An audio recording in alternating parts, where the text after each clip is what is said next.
Hey guys, Ashlane coming at you today with a little 3-star action for you guys on this weekend. I don't know about you guys, but for me, it is a snowy weekend, so I am off work today, making some videos to share with you guys. I'm on the Vexthal account, but I'm actually over in Red Elite. We're doing a big tournament in Red Elite, so I have the mini here holding down the fort. So let's go ahead and what I want to show you guys is that I've been saying this for a while. If you have your Inferno towers set to single target in Clan War, then prepare to be taken down by a savvy attacker.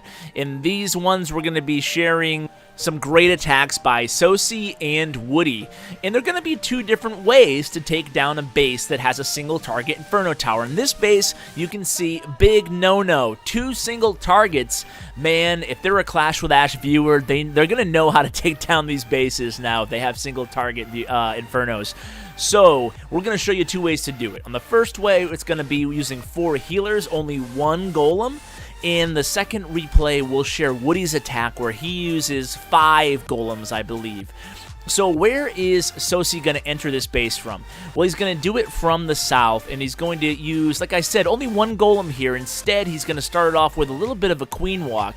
Now, it's not a long queen walk, but what you have to do is always keep an eye on her health, especially against bases like this, where you know she's going to take the attention of that Expo right off the bat there, so he has to use the queen's ability right off the bat, and if you keep an eye on her health throughout this raid, you'll see he actually has to freeze that same Expo there a few times, so not sure if that's exactly how he planned it, but either way, you can't complain with the results as he is able to 3-star this base. Now, you can see from here on out, it's just basically going to be the name of the game here is going to be get these troops to go to the center of the base. There's 2 single target Inferno towers, as we've mentioned a few times now. So once the troops get to the center of the base, you're able to put down that rage spell, and with the 2 singled in targets, there's really no worries here, right? So you can see right now, the witches and the wizards, none of them are dying. All the defenses are just targeting the skeletons summoned by the witches. Make sure you bring plenty of wizards too. I notice that some people are taking, 15, 16 witches, and that's fun to watch and all, but in my experience, and after watching all these replays, it's more effective to actually go ahead and use more wizards to supplement those witches, because they have such higher DPS as far as actually taking down the units. You can't count on the skeletons to do all the work, although they'll certainly do a lot of it. So you can see the Archer Queen is still alive here, which is really great. He had to use the ability early on, and by all means, guys, if you have to use the ability, or worst case scenario, a rage on the queen, go ahead and do so, but you don't want your queen to die. Your queen, maybe he could have gotten through this base without having to use the queen ability, but certainly you'd rather have her up to help with the cleanup at the end of the raid. Sometimes you don't have a million units left. So either way, I'm nitpicking here. Beautiful raid by Tsotsi. Let's go ahead and move on to Woody's raid. Very nice attack here by Woody. Now, like I said, again, it's a close to max base here. The first base was maxed out. This base, you can see he has that new Expo and the new Archer Tower and a couple Wizard Towers not upgraded. But otherwise, he's a pretty maxed out Town Hall 11 as well. And he has 1 single target, 1 multi-target. So what do you do here? Well, look at how much of an open area base this is. Woody's not afraid to use 3 jump spells. A lot of people are. They'd rather not use 3 jumps on a base like this because it seems like a lot of spell power, but it also creates quite a nice funnel for the troops. You can see he's not afraid to bring the 5 golems, like I mentioned, and just a more traditional GoWiWi army, but just really relying on that Grand Warden that's not maxed to help him make his way through the base, keep the units up as he's dealing with the Archer Queen, the Eagle Artillery, and the multi-target Inferno Tower. So the multi-target is down in just a minute here, but Obviously, still targeting a lot of his troops, so he has to go ahead and use that Eternal Tome ability, which actually works out really well for him. So he's about halfway through the base at this point, and look, his witches and his wizards and his queen all still alive, doing well. Obviously, he has some golems in the south there, just really methodically sweeping his way through the base, starting up in the northwest at the entry point, and then making his way all the way down to the southeast. This is cool. It's like a huge sweeping motion, and it's really effective. If you see this type of base design, try this exact army.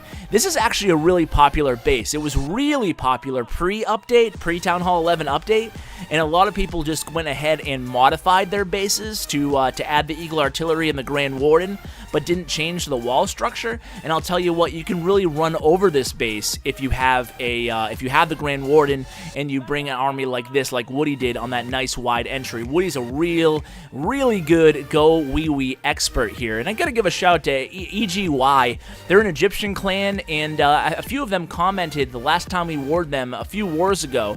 They have some really good attackers. They were just outmatched in this war, so certainly don't go by the results there when evaluating a clan. You can see we're on a pretty good war streak right now.